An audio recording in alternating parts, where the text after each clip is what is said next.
Hello, I'm Neil Quigley and welcome to my podcast.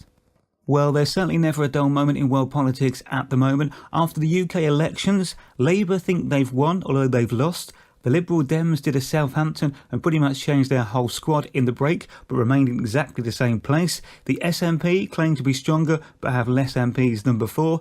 The Conservatives are carrying on like it never even happened, and a small party from Northern Ireland has somehow potentially got way more power than they were expecting. Imagine if UKIP had managed to get more than their none MPs and got 8 or so. That could have been interesting, a Conservative coalition with them. Politics is crazy currently. It's actually become a spitting image style parody of itself. The Queen's speech that normally signals the opening of Parliament has been delayed, as even she has absolutely no idea what is going on at the moment. So I think I've got this right. We've got a Prime Minister that most of the country did not want, negotiating for something she was originally against, facing a group of people who hold all the aces. If this was a James Bond film, by this point you'd be thinking, come on 007, how are you going to get us out of this one? Tim Farron has quit as the leader of the Liberal Democrats, seemingly and honestly becoming the only party leader who didn't feel they'd won during the general election.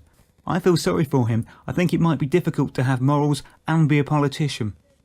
Just when you thought his month could not get any better, Jeremy Corbyn is set to play Glastonbury this year. Well, at least introduce one of the acts on the pyramid stage. It's amazing how he has suddenly become so cool.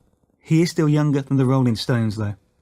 The Queen and Prince Philip joined the 175th anniversary of the first train journey taken by a British monarch. She recreated Queen Victoria's journey from Slough to Paddington. Having been there myself, I will guarantee you she will have been the best dressed person at the station and on that train. Although the way the government are reducing funding, let us hope they do not get any ideas about the Royals' future transport costs. 2 old persons railcards would be a much cheaper way for them to get around.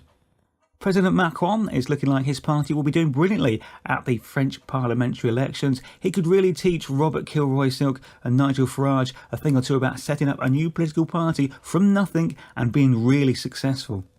Did you see the France against England football friendly? Before the game, as a sign of solidarity, the French fans joined in with God Save the Queen, which was a very nice gesture from them when you consider what they did to their royals. Theresa May was there with Emmanuel Macron. Our ties with Europe have never seemed closer just at the time they're about to be ripped apart. Also before the game, a uniformed orchestra played the Oasis song Don't Look Back in Anger, with the guitarist and singer at the front looking like the coolest in that band by a mile. He was absolutely loving it. Prince Andrew says that we should make the most of Brexit and that his glass is half full. I imagine he will be, and I bet that his glass is always at least that full. Britain's oldest stamp company is up for sale as the market has just come unstuck. This week we found out the M6 toll has always been making a loss since it opened. How? I mean, you already have the road, you're just charging people to use it. They shouldn't have overspent on booths and barriers, just needed a bloke there with a deck chair and a bucket. Anybody else concerned that Apple is planning on producing battery-powered cars that you'll probably be charging up every 5 minutes? People travelling from Heathrow this week faced flights without their luggage after reports the baggage system went down. The more we rely on technology, the bigger the problems when it all goes wrong. No wonder everyone in the Matrix was so angry. Sean Combs has been announced as the highest paid entertainer in the last 12 months, so at least we now know the Diddy nickname does not refer to his bank account. Former Top Gear host Richard Hammond, whose nickname is Hamster, probably should change it to the Cat after he is airlifted to hospital following a high-speed car crash during the filming of his latest show. How many lives has that man got? I'm not much of a rugby expert, but surely relying on my nature knowledge alone, the Lions should be able to easily destroy the Kiwis. Cristiano Ronaldo is being investigated for tax evasion. If the authorities are using a picture of that statue to try to find him, they never will.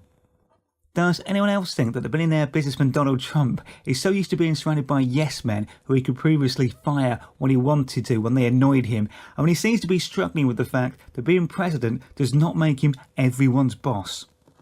You know, one day I really hope scientists may develop a drug that gives you all the benefits of exercising without actually having to do any. Well, that day could be getting closer. They now claim they've made a pill that can give you a suntan. It tricks the skin into thinking you've been out in the sun. They even think, their words not mine, that it could work on redheads. I'm not completely sure, but I think Donald Trump may have already started taking it. That's it for this week. Thank you very much for listening. Have a fantastic 7 days. Have fun. Speak to you next week.